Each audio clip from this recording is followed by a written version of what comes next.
Our next project, we are going to be using Adobe Photoshop in order to make posters for graduating athletes. Now, we're not going to be doing a lot of work in Photoshop or addressing graphic design in this class. We've decided to focus more in-depthly on video and video editing. But if you are interested in learning more about these programs, I highly recommend taking digital design, which is another course offered at the school that focuses on Illustrator, Photoshop, etc. So, what we're going to be doing is everyone in the class is going to be required to make at least one of these posters that a graduating athlete is able to take and keep and cherish, and usually the parents of the athletes are the ones that really appreciate them. So we're going to make sure that we put a lot of time and effort into them. I'm going to go over some of the basic tools in Photoshop that you're welcome to explore on your own time as well. These computers all have Adobe Photoshop downloaded onto them. But first and foremost, let's go into how you're going to find out what athlete you're going to do and where you're going to find pictures. So, if you go into the shared BM 1920 folder, which you all have access to, you'll notice that I have changed it around a little bit. All the files that were in here before I put into homecoming video folder, and now there's a new folder called Athlete Posters 1920. If you click on that, there are three options here. The first is this sheet, which has directions, kind of like what I'm going to be going through right here on how to make these posters. They're all going to look very similar, but at the same time you have to add your own creative spin and problem solving to make sure they look good using the photos that we have access to. Other things in here, there's a poster template, which I'll get to in a second, and then there's this sheet, which is essentially our roster list. So first thing you're going to do is you're going to go through and see who you want to make a poster for. All right, so let's say, for example, all right, Ashley Baldock, because I had this here. Let's say I want to make a poster for her. I'm going to put my name right here, which is essentially claiming her, saying that I'm going to be doing the poster for her, and I know as your teacher that I can go through and see, all right, who's doing which ones. Now I'm going to go and I'm going to find a picture, an in-action photo of her. And her number is 15, which is going to help me find her maybe out on the field. What I'm going to do is I'm going to go to Google and I'm going to look up Wells Warriors sports photos, which is going to bring me to a Facebook page that Miss Luya has put together, and she uploads all of the photographs that she takes from games so that we can have access to them. If you have other photos, maybe ones that you've taken on your own, that's great.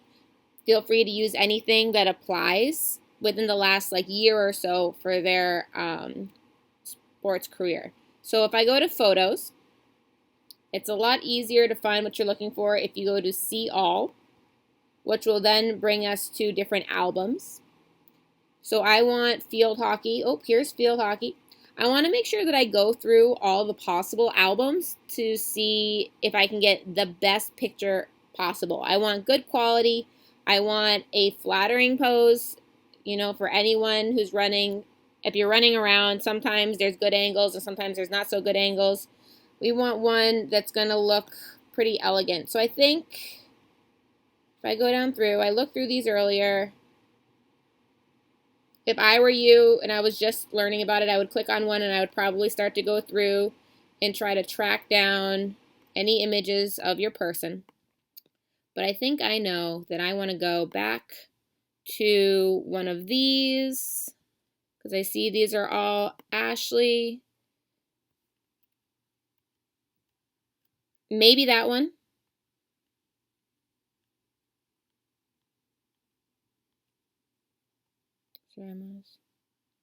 Or that one. Or that one. I think I'm going to choose that one. Okay, so now what I'm going to do is I'm going to copy this image. If you remember, it's Control-Click, Copy Image. And I'm going to keep that in my clipboard for now. I need to go back to this page, and I'm going to double-click on this poster template. And I know it says no preview available. That's fine. Just hit download.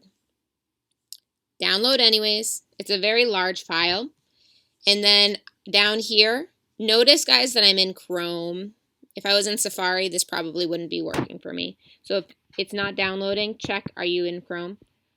I'm going to click on this, which is going to then open it when it's loaded. That's okay. I'll let it do its thing. All right, this is going to come up. Don't worry about that. Hit don't resolve. All right, so here we go to Photoshop. So let's get acquainted a little bit if you haven't used Photoshop before. There we go. The way that it works is you have your document here and it's placed on this gray background. All right. If your setup doesn't look like mine, go to Window, Workspace, Essentials. You want it to be set to Essentials. And then if that was already selected, you can also hit Reset Essentials to make sure that we are cleared and good to go. So this gray workspace, think of this as your desk. You can zoom in and out. The shortcut for zooming in and zooming out, which you're going to want to know, is Command plus and Command minus. So if I Command minus, I'm going to zoom out. If I Command plus, I can zoom in. Hey, Ryan. All right. Over on this side, we have all of our tools. If you right click or control click on any of these tools, there are even more tools beneath them. Some of these shortcuts may be different because I'm working on the 2017 version of Photoshop right now, and I believe the computers have 2019 versions on them. So if there is any inconsistencies, it'll just be in like shortcuts with keyboard codes, which I'll be showing you some. Okay, if you go down your tools, you'll notice that every time I click on a tool, this area up here changes. Those are your tool characteristics or options. So for example, if I click on the paintbrush tool, let's go to let's make a new layer over here. I can adjust different things about that each tool by using these options up here. So going back is Command Z. Let's continue. I have tools over here. I have colors over here. I already kind of messed around down here. These are your layers. This is what makes Photoshop really amazing, is that you can layer things and then delete them at your leisure. So you don't have to feel like anything that you do is permanent. So if I go through and I hit this little, I call it the eyeball. If I hit the eyeball, it'll hide what is in each layer so I can see what they actually do. So for example, this one gets rid of the athlete's name. Do you see how that just came back up and then it was hidden? Hides it, brings it up. So this is my athlete name layer. This is my 2020 layer. This is my Wells layer. This is my Warriors layer.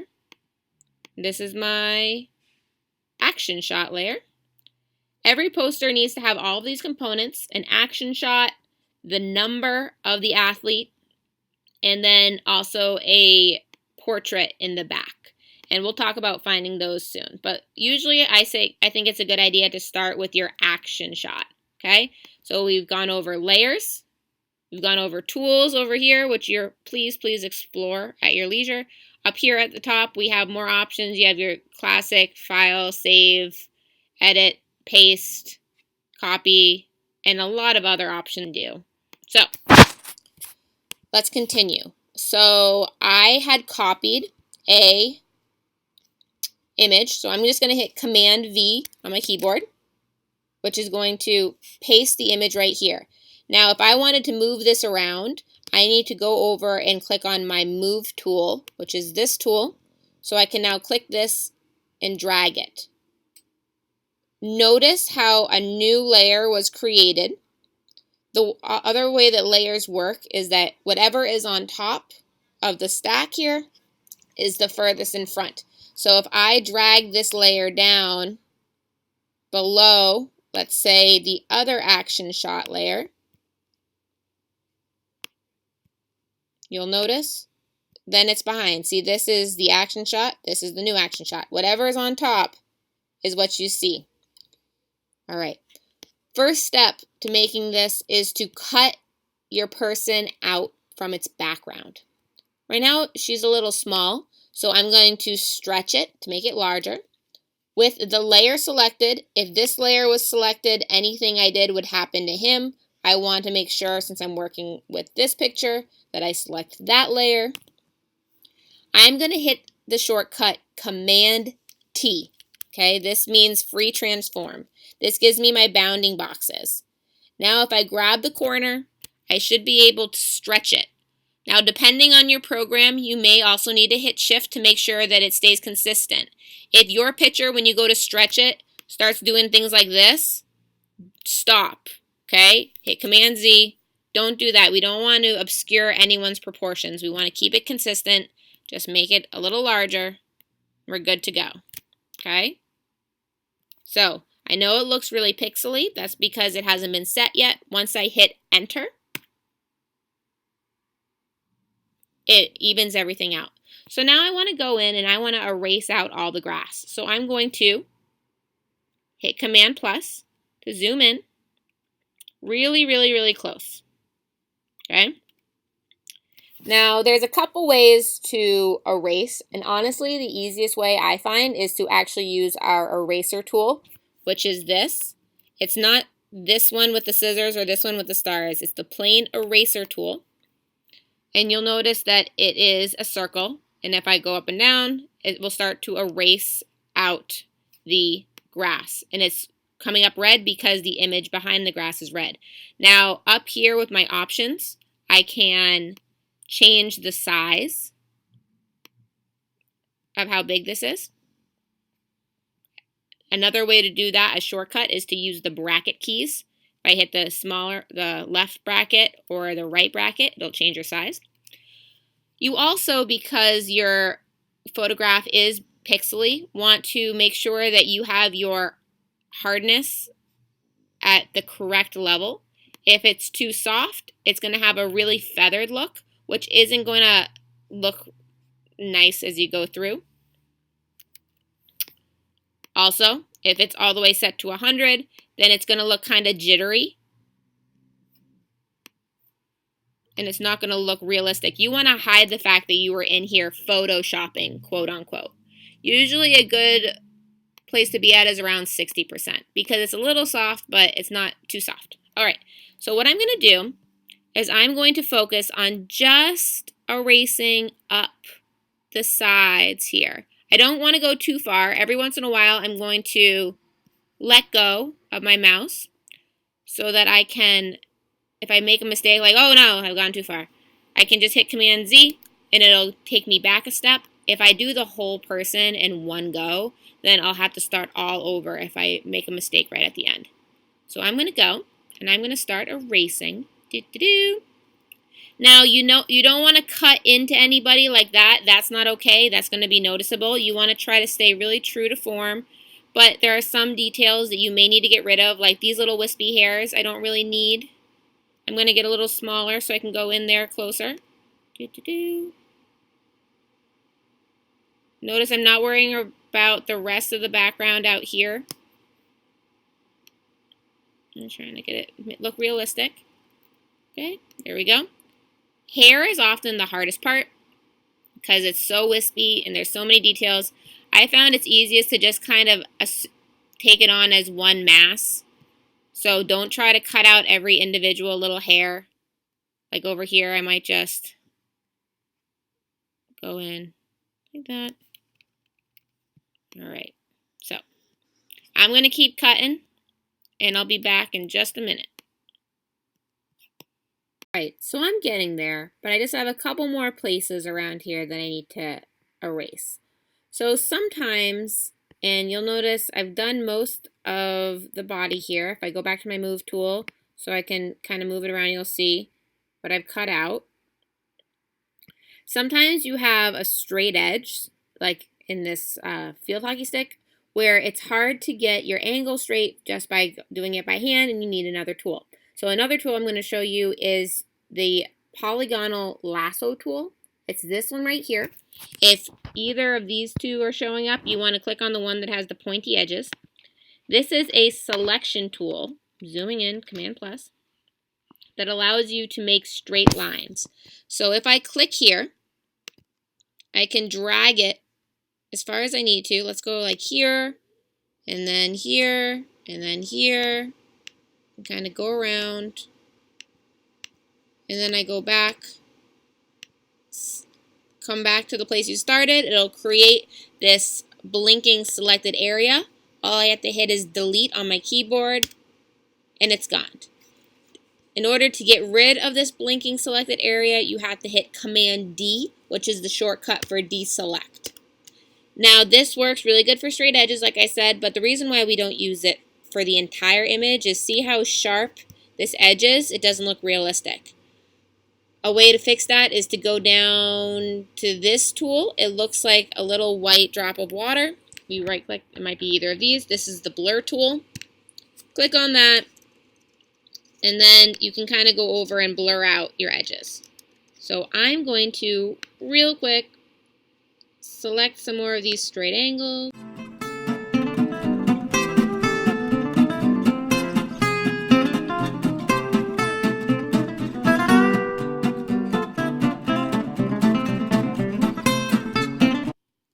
Alright, so now in order to get rid of this background, I do not want to take just my eraser tool and then kind of try to erase it, because I'm going to miss little spots and it's going to look messy later. What I do want to do, oh, too far forward, step forward, there you go, is I want to use that polygonal lasso tool, and I'm going to select out chunks within this little channel that I made. And then I'm going to go out to the side, select, and delete. Then I'm going to do it again. I'm just going to keep cutting away at my person until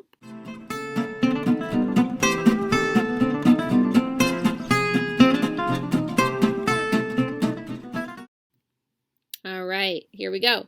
So remember, Command D gets rid of that selection. I have my person here. So it's looking a little small in comparison to the poster. This is where you're going to have some creative freedom. You have to figure out how to fill the space in a balanced way. If this is so little, then it seems like there's a lot of unused space. It's disproportionate. So I'm going to select her, and I'm actually noticing that there's a little bit left down here on her foot right there that needs to get erased. Sometimes you don't notice these things until you've gotten rid of all of it. There we go. Cut some of that back. I think that looks fine. Okay. Yeah, there we go. So just like we did before, the way to transform or change the size of something is to hit Command T and then to stretch from the corner, potentially while holding down Shift. So I'm going to make it about that big, hit Enter, good to go. So now I need to find a picture to use for the background. I'm going to hide her for a minute so I can focus on the larger face. I'm going to go into Warrior Photos again and see if maybe there were any good close-up shots of her face, either from just hanging around, from practice at the beginning. Final poster, I probably won't use this picture because there's some really harsh shadows happening, but for our demonstration here, I'm going to use it. But if you can't find, I'm going to right-click to copy the image. If you can't find an image that's going to work for you, let's go track down the person and take a picture of them in the hallway. Or even, since they're all seniors, we can ask for them to let us use their senior picture, because that would probably look really nice. So I don't need this picture of him anymore. I'm going to delete it, and then notice how I'm here at the bottom of my layer, so this will be pretty much down near the back. I'm going to hit Command V. She's going to pop up. I'm going to make it a little bit bigger so I can see a little bit more. Here we go. And then I'm going to zoom in and do the same thing. I'm going to cut her out from the background.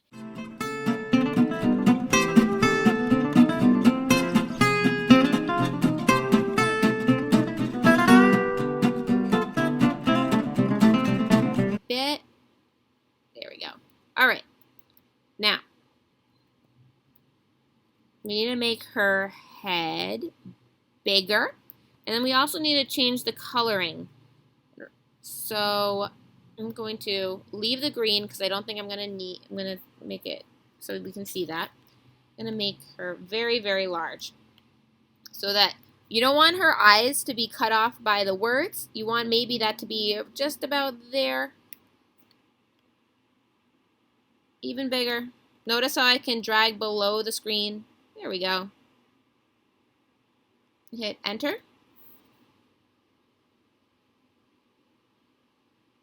All right, now I'm going to change this so that it's that transparent red and black effect. If I go to normal here, I'm going to change the type of layer this image is. Right now it's a normal layer.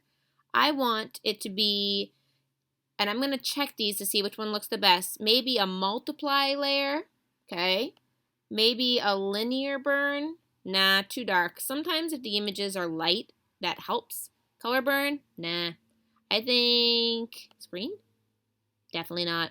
I think multiply. But I can also make this a little bit more subtle by changing the opacity of my layer. This means how transparent it is. So if I make it just a little softer, yeah, I think that's good. Okay. I want to remove the picture from this border area because I don't think that that looks neat and clean.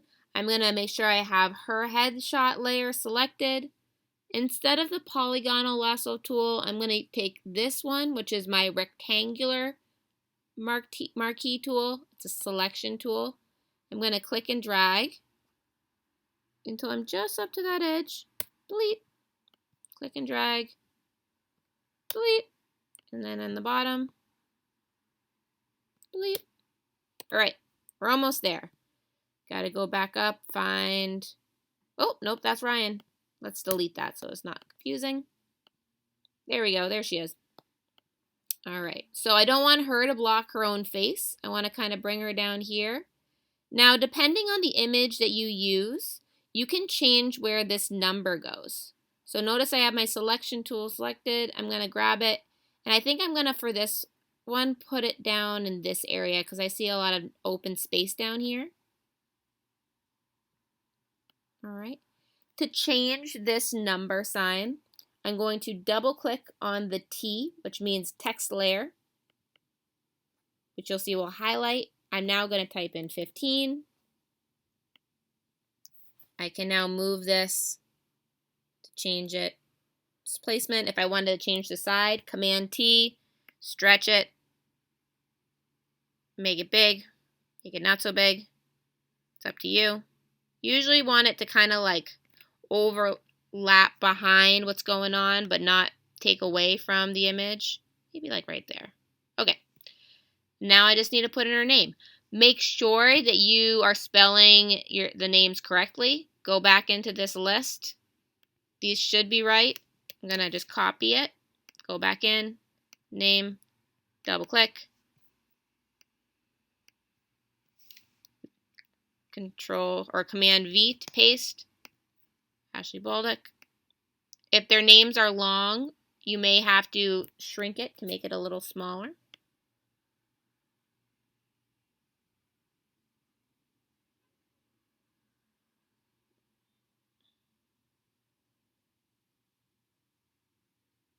Another way to do this is by double clicking on it.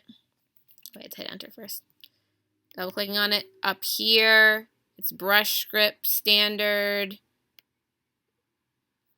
I don't know what it's saying it is. It's saying it's 99.21 font. You could change this to like 100 font. Change the size. There we go. Perfect. All right. So if I'm happy with this, I'm going to get it checked off by Miss Knight to make sure that everything is good. And then I'm going to save it as Ashley Baldock poster. I'm going to make sure that I do not accidentally change the .psd. I need it to stay .psd so it will stay a Photoshop file. I'm going to save it to somewhere I can find it, and then I'm going to drag it back into my Drive folder. And that's it. Good luck. Hope you have fun doing it. I think they're going to turn out great.